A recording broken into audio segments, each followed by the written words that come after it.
फेर में मत पड़ी मोदी जी के बतिये में, फेर में मत पड़ी नीतीश जी के बतिये में। ना तरवा बोलोगे भाई तू छछनिए के, ना तरवा बोलोगे भाई तू छछनिए के।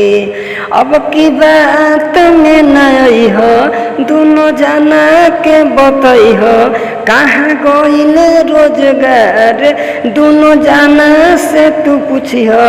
लोग के दिहले भरमाई अपना बतिये से, हमके दिहले भरमाई अपना बतिये से। ना तरवा बोलोगे भाई तू छछनिए के, ना तरवा बोलोगे भाई तू छछनिए के।